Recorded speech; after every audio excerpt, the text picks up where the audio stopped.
Hello, everybody, and welcome to another Miami University webinar. We are so excited today to bring you the state of the college student tips for today in preparation for tomorrow. I am so pleased to be joined by two friends, Dr. Kimberly Moore and Dr. Steve Large, who both play very important roles on campus here. I will introduce them very briefly, and we'll get right to their presentation. I just want to make sure everyone knows that we will have time for Q&A at the end, so please be thinking about what you'd like to know on this topic, and go ahead and add those to our question link right below your video. But I'll go from there with introductions. Dr. Kimberly Moore serves as Miami's Associate Vice President for Student Life and Dean of Students. So she leads the Office of the Dean of Students, including Residence Life, Community Standards, the Rinella Learning Center, and the Miller Center for Student Disability Services. And Dr. Steve Large serves as Miami's Assistant Vice President for Student Health and Wellness. In this role, Steve provides leadership to student counseling services, student health services, and the Office of Student Wellness. Hopefully I got all that right. So thank you both, Kimberly and Steve, for joining us. I'm going to turn it over to you, and then I'll be back on for questions at the end. Thank you, JJ. Thank you, JJ, so much. You're very kind. And so Kimberly and I are just simply thrilled to share some space and time with you all today. And we wanted to make a few just sort of general comments before we really dig into our content. So one thing, just like JJ mentioned, we are planning to have around 20-25 minutes worth of remarks that we're going to provide for you. And then we are being very intentional about making sure we leave ample time for dialogue, questions, so we can hear from you as well. Another item that we wanted to make sure we covered is just understanding that these topics that we're about to discuss are fairly complex and multi-layered. And so we are going to do more of a broad overview rather than a really sort of granular dissection of each topic. And then lastly, the only other thing we would like for you to keep in mind throughout our presentation is that you're going to hear Kimberly and I use the word student. And when we say that, we're really referring to any of you that might have a student or a young person in your life who is either currently a college student, a prospective college student, maybe thinking about pursuing college at some point. So anytime we use the word student, that's who we're referring to. All right. Okay. So with all that being said, let's get started. And first, Kimberly is going to provide us with some trends, some recent trends in higher education as it pertains to academic success and preparedness. Kimberly? So good afternoon, everybody. Next slide, JJ, would be great. So I'm thrilled to engage in this conversation today. It's an incredibly important topic. So we're going to go ahead and get started to discussing trends we are seeing both in and outside of the classroom. And we're going to start with what we're seeing inside the classroom. So over the last couple of years, obviously, because of the pandemic, there was a move to online learning in high schools, and it resulted in a loss of learning. So the Washington Post and a lot of publications have discussed this, and students are citing that distractions at home and a lack of motivation are two key reasons why there is this deficit in learning. So there was a lot of decreased academic workloads during the pandemic, which truncated students' opportunity to apply knowledge, which of course deepens their ability to understand concepts. There were a lot of experiential learning opportunities like lab work that was shifted to more observational work. So if you think about learning concepts in a lab hands-on versus watching somebody else do that through a YouTube video. There's a lot of packets being sent home. I don't know about in your homes, but in my homes, there were a lot of packets of information that were sent home where students were expected to guide themselves through that knowledge. And so on average, students lost about 3 months worth of math learning during the first 6 months of the pandemic and a month and a half of reading loss. So that was in the first 6 months of the pandemic. If you can imagine, we're 2+ years into this at this point. So this new gap has to be filled at some point for them to be successful in college. So many of our students are showing up with a below baseline of knowledge and skill set. So making the transition to college, which was hard traditionally, even harder. Another trend that we're seeing is that there were fewer opportunities to develop the study skills necessary to be successful in college. And so we saw many modified assignments during the pandemic, which took away the opportunity for students to engage in high stakes exams and ultimately prepare for a rigorous collegiate learning environment. When classes were moved online, students had fewer chances to interact with their teachers, fewer opportunities to interact with their peers. Ultimately, what we're seeing now is students struggling with standard college level exams, presenting in class, or with the knowledge of how to engage with their professors. Lastly, so in addition to the gaps in academic preparedness and study skills, we are also seeing overall lower engagement levels in the learning, right, in the learning process. So what does that look like? It looks like students are coming to class less, they're participating in class less when they're there, and they're not completing assignments. I talked to a number of students this fall, and they were sharing with me that they saw a number of their peers and colleagues not showing up when there was an exam. They said at some point they saw 30 empty seats out of a class of 60 to take an exam. And so students are just by and large less engaged. So faculty are reporting more students are doing this. When students are disengaged in their learning, they often pass up opportunities to engage in the supports that are there to help them be successful, which compounds the problem. And so throughout this presentation, you're going to hear Steve and I really emphasize the need to cultivate early on, well before they come to college, cultivate help-seeking behaviors in your students. Next slide, JJ. So the social impact also was affected by COVID. So not just those things that happen in the classroom, but outside the classroom. Many students did not get the practice in social interaction for a while. They may not have had a chance to explore intimate relationships the way many teenagers do, or spend time with friends, or go to parties. Many are more comfortable in lower stake virtual environments. So it's incredibly important to childhood development for students to have the opportunity to try something independently, fail, learn, and try again. And so we're seeing a lot of truncated resilience, right? So resilience deficits, that's how that is showing up on our college campus. Some students are more homesick because during the pandemic, there was a lot of time with their family units. And so we're also seeing a lot more dependent behaviors from our new college students. For those students who are interested in an alternative social experience, particularly one that involves alcohol, they may have had less opportunity to experiment in high school. And so what happens is when they get here and they're faced with some of those decisions, it can result in some dangerous consequences. So the next trend is that we're seeing a lot of varied needs and expectations from students. Back in my day, and perhaps yours, students had the agency to sort of choose their own collegiate experience or collegiate journey. Institutions were set up to create, if we build it, they will come, right? But that doesn't exactly work anymore. More and more students are coming expecting for individualized, customized experiences, and they don't have the agency to seek out interests and opportunities to engage. They're waiting for somebody to invite them. And so what that's doing is that's putting a lot of institutions who are not built for that level of individualized, customized experiences. They're putting us and institutions across the country in a position to have to respond very quickly. And that's putting a lot of pressure on resources. And we have a slide coming up that will show how that's showing up on our campus as well. But that particular trend has a significant potential of changing the landscape of higher education. And then lastly, we're seeing gaps in college readiness. So we talked about the gaps in academic preparedness in the classroom. There are also a number of skills that students need to come to college with to be able to just manage the entire collegiate experience, not just in the classroom.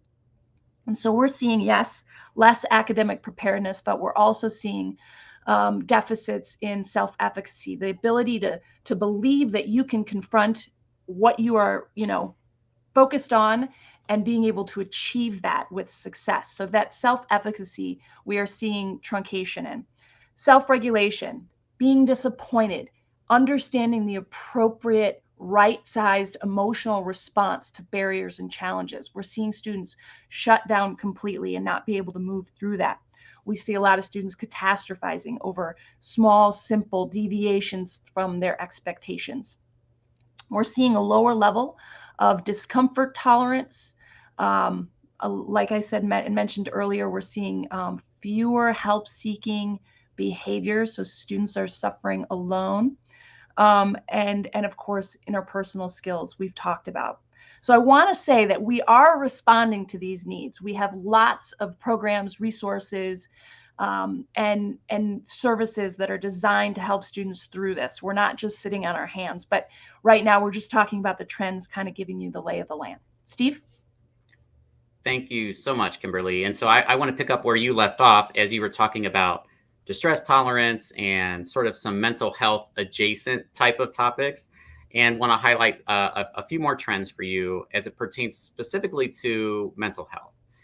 My guess is that maybe even in your own living rooms, you've had some conversations around mental health or what might appear to be a rise in mental health needs. Certainly, colleges and universities aren't immune to that. In fact, I might argue that every college and university in our country right now is discussing students' increased need or desire for more mental health resources. There's lots of different organizations that collect data as well to substantiate all of that.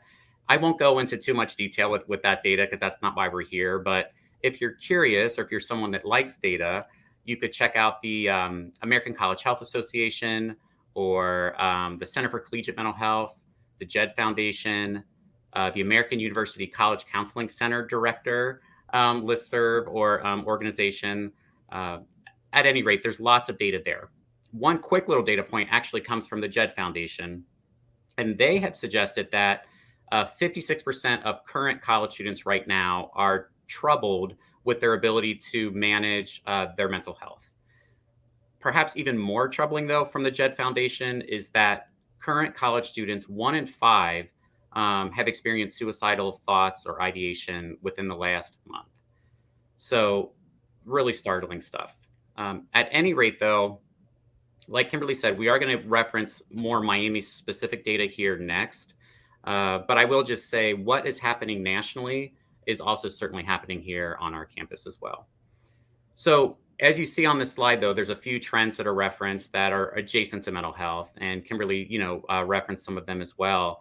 But what we're seeing is that students are largely arriving to campus with what I might say is a heightened or perhaps even a disproportionately reactive approach to stress or to inconveniences. Students are also arriving to campus already having engaged in some type of mental health treatment, whether it be counseling or medication or both. And then increasingly, students are arriving or are here on our campus that really expect or want to have long-term weekly care here at our campus counseling clinic as well. Before transitioning over to Kimberly, just one quick thing. Obviously, this is all concerning and it's alarming. I do want to point out, though, that it's not all bad. So the good in this is that I think these trends really highlight that this generation of student is so much more aware of emotional well-being and their mental health, so much more receptive to being willing to put words to that and ultimately seek out care if it gets to that level. So when you look at the big scale, I think that would be the positive here. So Kimberly now, she's actually going to talk with us about the data and some data specifically about students' engagement in different services here on campus. So I'll turn it over to her. Thanks, Steve. So this slide shows some utilization data from a variety of service-oriented departments from over the past academic year. So you might notice that a lot of the trends we had talked about are showing up here and reflected in our stats. So here are some specific ways that these trends are manifesting on campus related to demands and service utilization. So when we say academic support, you all probably think of tutoring. We do have lots of lines of service around that. And what we're seeing is 152% usage increase in our academic counseling. That goes back to that students are looking for individualized support. And so academic counseling is one-on-one counseling as it relates to the development of those study skills we talked about earlier. We've had 109% in supplemental instruction. So students are going to class with their professor and then opting into another instructional setting to supplement that learning. We're seeing increases there as well. And we have had a 70% increase in tutoring utilization. So that's around the academic support. In regards to affiliating with our Miller Center for Student Disability Services, we traditionally, over the last 5 years before the pandemic, we're running about a 10% affiliation rate.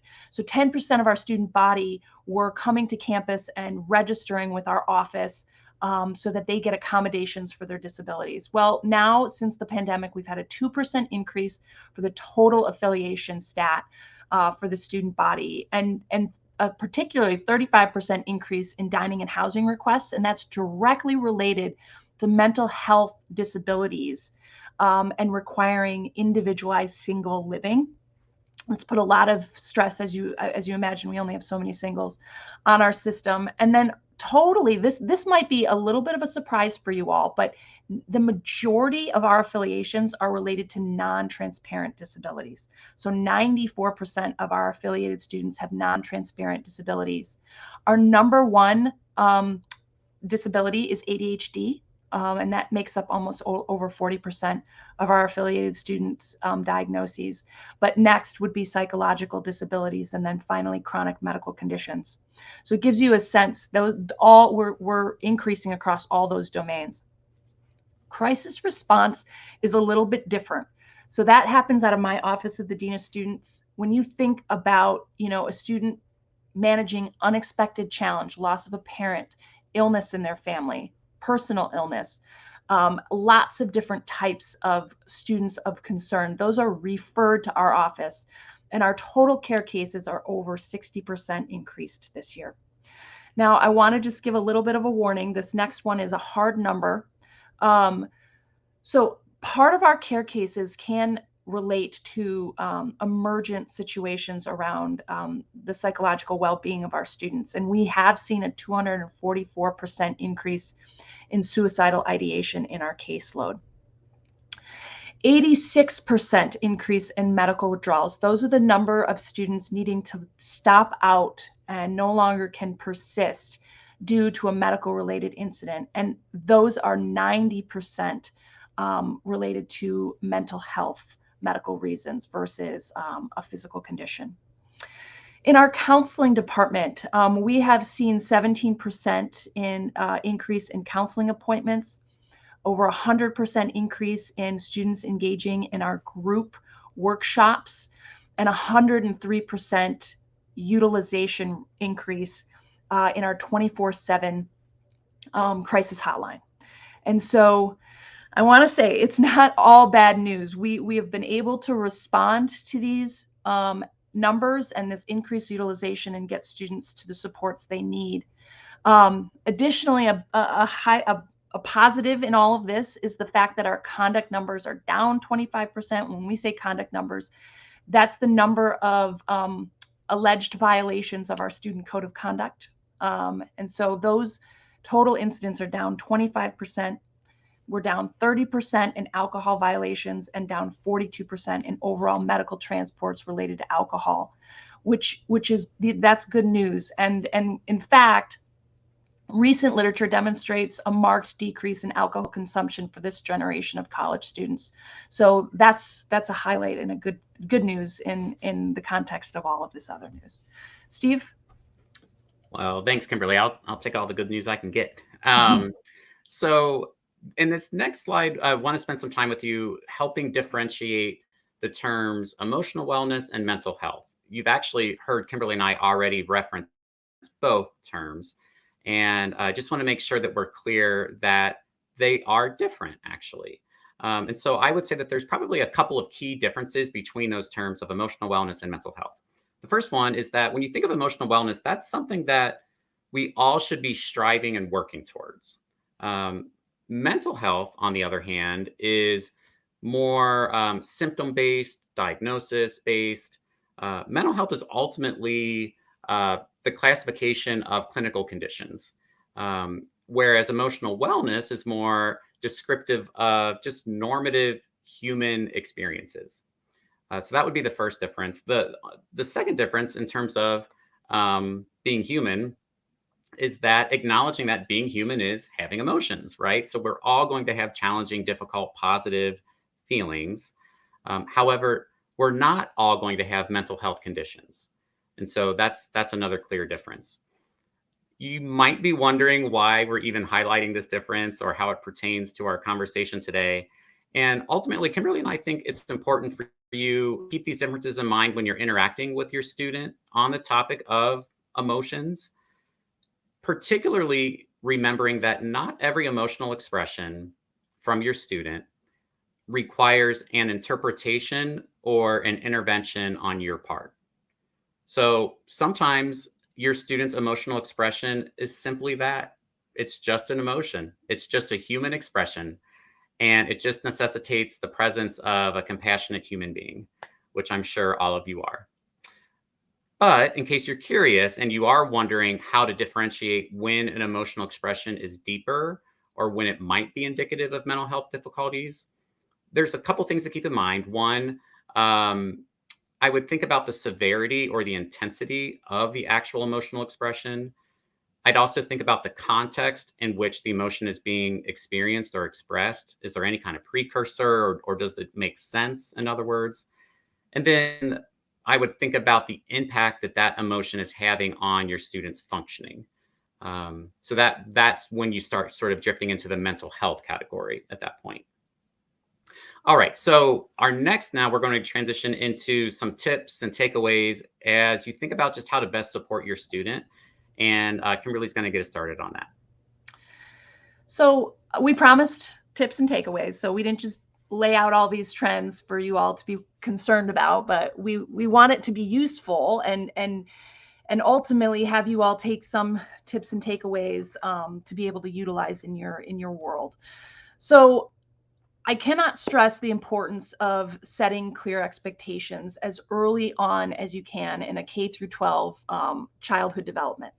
The more explicit those expectations and specific, the better. Children and college-age students rise and fall to expectations. So setting expectations that are clear and specific indicate an investment in their well-being. So we want to make sure that they're realistic and attainable and help them meet them by setting consistent boundaries. Too much freedom before a child is ready can produce anxiety, but too little autonomy can rob children from learning and growing. We talked about that earlier, how critically important it is to give a child, age appropriately, regardless of age, the ability to explore independently within appropriate boundaries, explore independently, make autonomous decisions, have the consequences and feel the consequences of those decisions, and ultimately learn from them so that they can correct and grow. It is so critically important. A lot of our students have lost out on those opportunities. So whether you have tiny children, grandchildren, or a student leaving for college next year, it's critically important to make sure you're compassionately, consistently setting boundaries.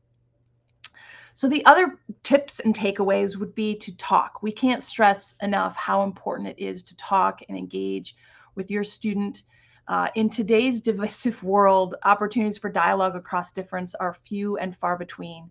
So students often share with me that they feel like voicing their opinions are dangerous and it's just too high stakes, so they don't. I really want to encourage folks to teach your students how to engage and have dialogue across differences in low stakes environments before they come to a college campus. They are inevitably going to meet somebody who has a different experience, thinks differently, and it's important that they're ready and prepared to dialogue respectfully across that difference. There are so many challenging social topics today. I would recommend that you pick one, and next time you're spending time with your student, ask them what they think about that topic. Of course, again, age appropriate. Ask them what they think. Help them develop those critical thinking skills because they certainly will be confronted with that when they come to college. And then lastly, spend time, quality time, screen-free, tech-free time with your student. This is a daily battle in my house. I have a 12 and 8-year-old. They want a lot more screen time than I allow. And so it's a bit of a tug of war. I highly recommend time lock containers and carving out some tech-free time, because honestly, young people derive their self-worth and value from the investment of time they get from their family units. It is truly an investment in the development and well-being of your student. Steve? Well, thank you, Kimberly. That's so helpful. And, you know, these next set of tips, we want to focus on two broad topics of discomfort and resources. So in terms of discomfort, I think one of the simplest tips, but perhaps maybe one of the most challenging ones for all of you and for Kimberly and I as well, is for you to anticipate and normalize discomfort. Lean into it. It's a part of being human, right? And so I'd encourage each of you to think about what your own threshold for discomfort might be. And if you think you're someone that might avoid discomfort at a higher or more frequent rate, then to think about challenging yourself to maybe withstand some of those more kind of negative or less comfortable feelings, not only for your benefit, but for the benefit of your student, because ultimately that's going to model for your student as well that distress is normal and it's okay. In terms of resources, our best advice is to familiarize yourself with resources early and often. Particularly if you think that your student is going to need some level of support or intervention during their time on campus. Keeping in mind that transitioning to college is just a gigantic adjustment for one person. And so if you think that transition might be particularly difficult for your student, then to really familiarize yourself with those resources. So we are planning here in a moment to transition to a period of sort of questions and open dialogue. But before doing that, Kimberly's going to close us out with some thoughts about the overall description of a college-ready student. Kimberly? Yes. So everything we talked about today is really about setting the stage for helping young people be ready for college. For those of you who have attended a college, sent student off to college, you know that between the end of high school and the start of the fall first year semester, the university usually sends you or your child a checklist. What to make sure you bring to college. So Steve and I have prepared a checklist for what a student should bring to college as far as their fundamental foundation for soft skills and interpersonal skills. So persistence. It is incredibly important that your student has had the opportunity to fall short of expectations and overcome by persisting. It's critically important that your student has a baseline ability to regulate their emotions. We so often see, and I work with so many students who have experienced a first breakup, and they end up not going to class that entire week and they fall behind and it starts to compound. It's incredibly important that students have some familiarity with trying to right-size disappointment. Navigating conflict is inevitably going to be part of their collegiate experience. It's important they've had some experience there. Being able to autonomously make decisions. So a student might have an awesome social experience they can engage in the evening, but they have an 8 a.m. exam. What do? Hopefully they don't call home and ask you what you do. Hopefully they can make that decision on their own. Again, we're emphasizing help-seeking behaviors. And if they have the ability to ask for help, it's critically important that they utilize the resources they are given and maximize those support opportunities. And in regard to interpersonal skills, they do not have to be the most social person. There's lots of students.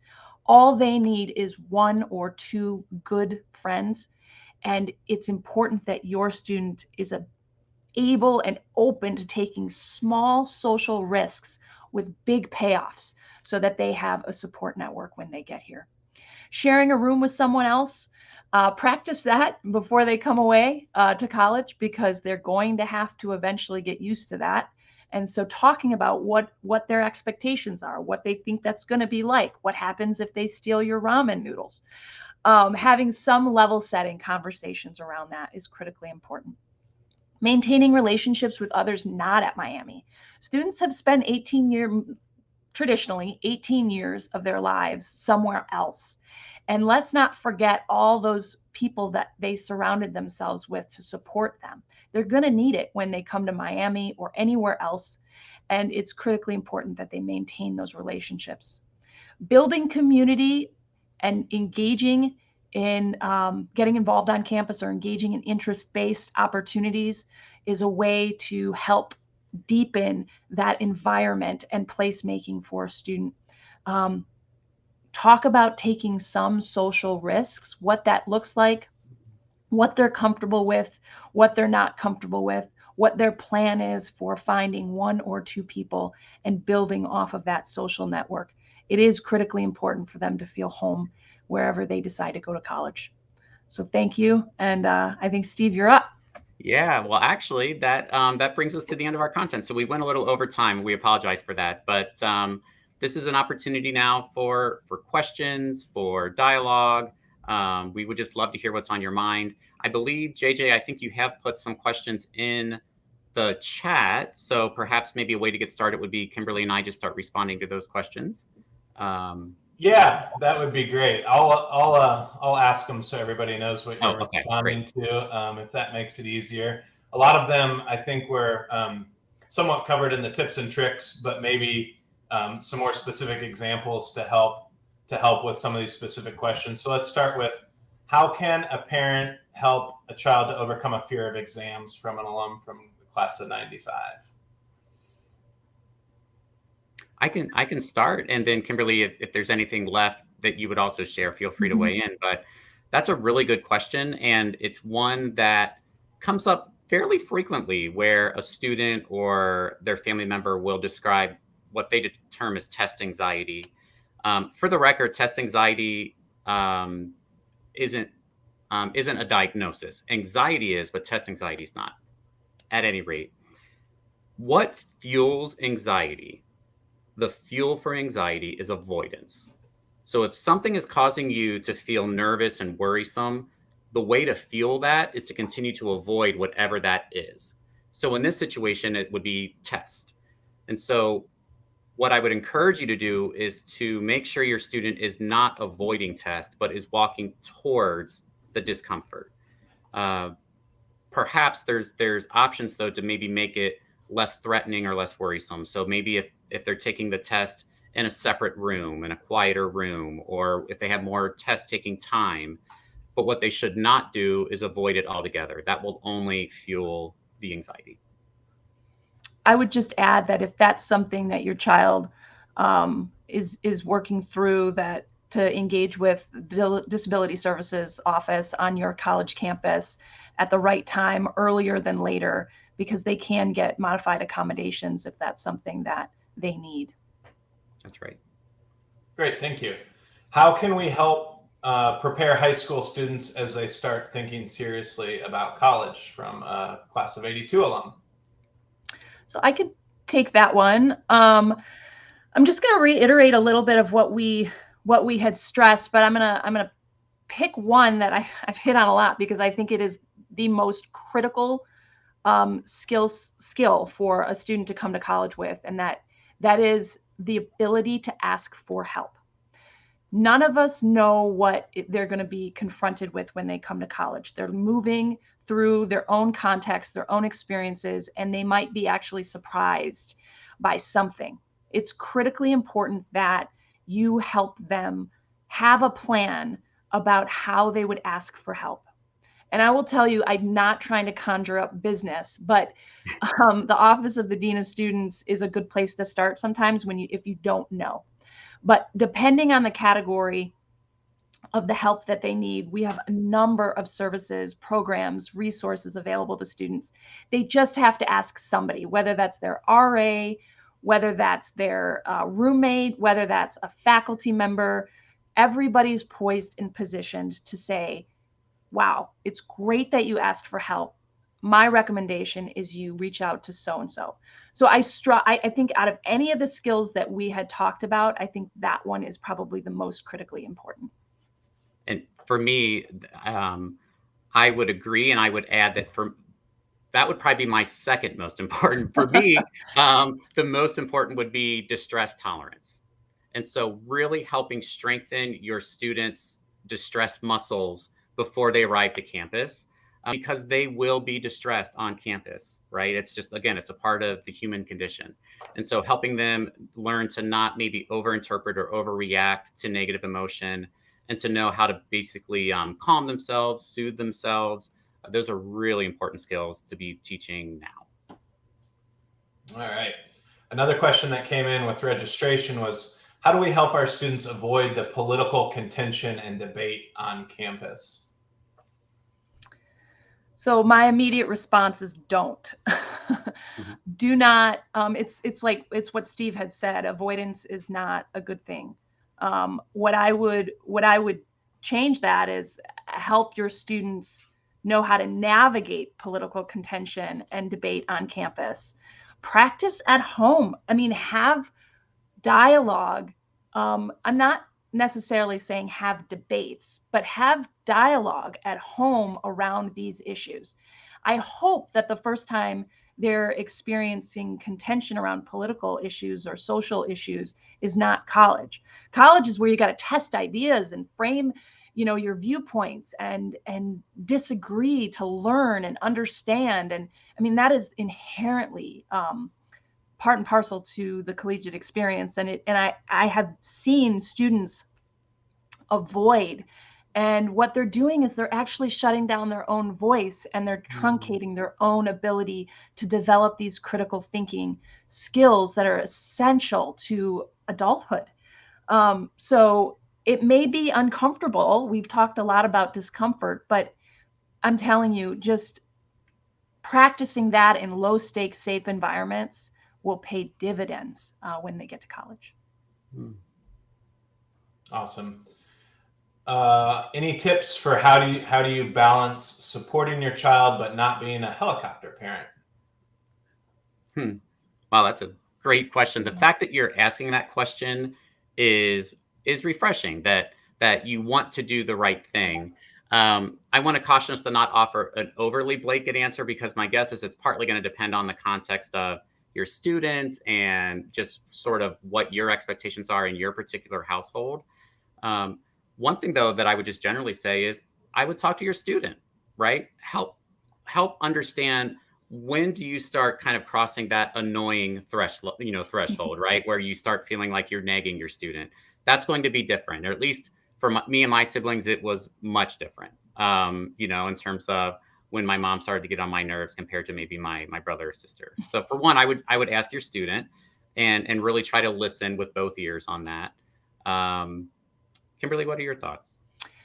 Well, I will say that I would welcome a helicopter parent now, because honestly, the new term is bulldozer parents that just bulldoze those barriers right out of the way, not just kind of hover like a helicopter.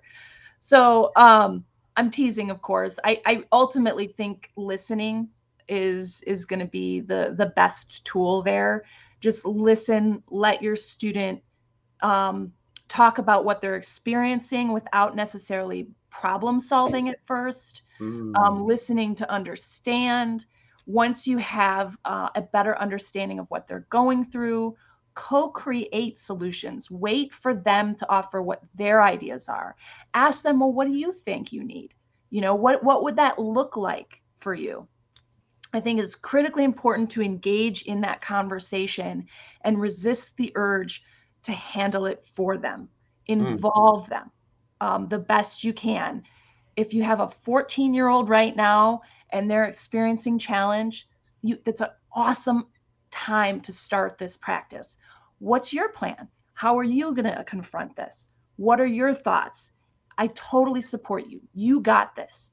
Those are conversations you want to have, and resist the urge to say, I'm calling their parents or whatever, I'm calling the school or whatever it might be. Oh my gosh, yes. And it goes back to the point earlier around thinking about your own distress tolerance, right? And so part of your intervention for your student could be because you're just trying to maybe help calm your own concern or worry about your student versus actually addressing what the issue is for them. And so trying to take your own kind of deep breath and center yourself, and then obviously follow some of those wise words that Kimberly gave us too. Great. All right. Someone wanted to know a little bit more about actual how things work at Miami. And they asked, I'm glad to see the workshop demands increasing. How many workshops does Miami offer? How fluid are the enrollments? Can students join in these at any time mid-semester? And does attendance drop off? Excellent questions. And so I'll speak very specifically about student counseling, but maybe even just make a bit of a broader comment too. But specifically about student counseling, there are always a handful of workshops that are offered that are open enrollment. A student can come and go as often as they'd like at any point throughout the semester. Student counseling does tend to have sort of peaks and valleys in their utilization, particularly closer to the end of the year or the beginning of the year or around midterms, kind of exactly what you might expect. But for the workshops, those aren't counseling per se. Those are more psychoeducational. So we have workshops around anxiety management or body image or grief or identity-based support, a whole host of different workshops, ADHD, things like that. And so to answer your question, they are fluid. Students can come and go, and they're pretty well attended. That said, in terms of other groups or activities, I think was the word you used, we are blessed here at Miami to have hundreds of student organizations. Literally, Kimberly's at what, over 600? Yeah, student orgs. And so there are ways for students to find their people here on this campus because we have over 600 opportunities for them to do that. So that was just something else I wanted to make sure I mentioned.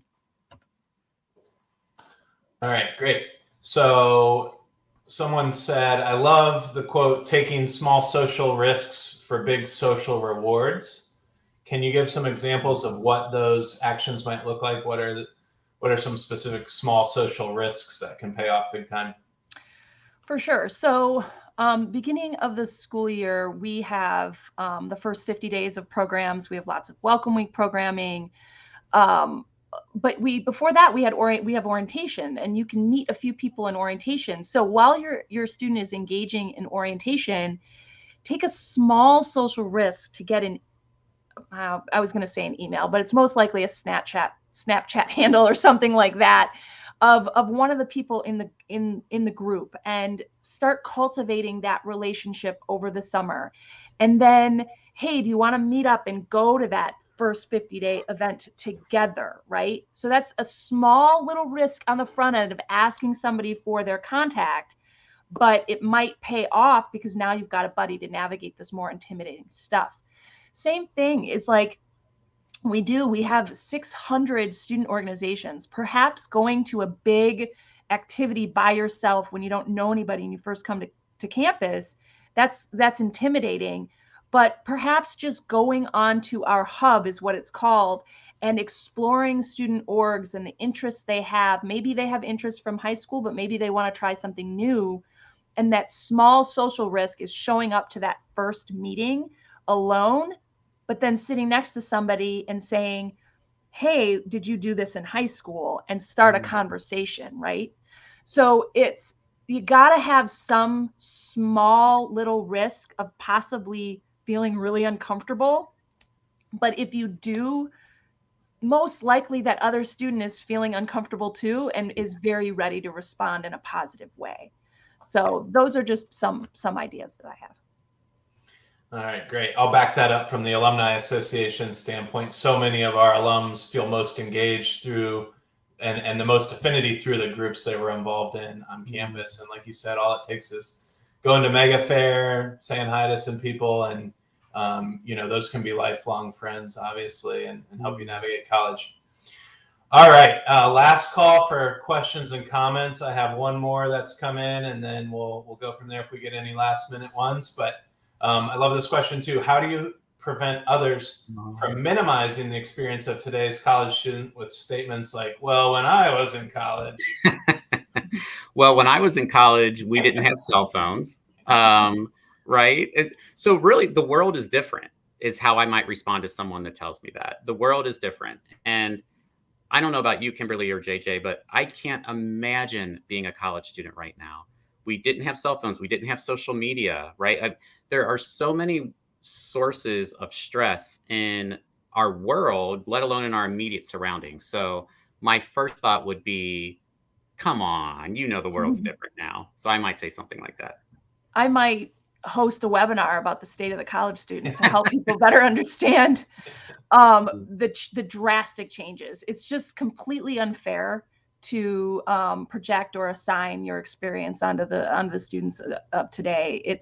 We also didn't go through a pandemic. I mean, just seismic changes in the collegiate experience has happened over the last 15 years, let alone the last 2 years. And so I would just say, like, you know, actually, did you know? And then pull out our tips and tricks. So that would be my recommendation. All right, awesome. Well, thank you both so much. We really appreciate the time. Such a valuable conversation and great insight from both of you. And thank you both for all that you do for Miami and Miami students, and for this presentation for alumni. We really appreciate your time. And if anyone wants to share this with others, the same link at which you registered, we'll have the video later on today as a recording.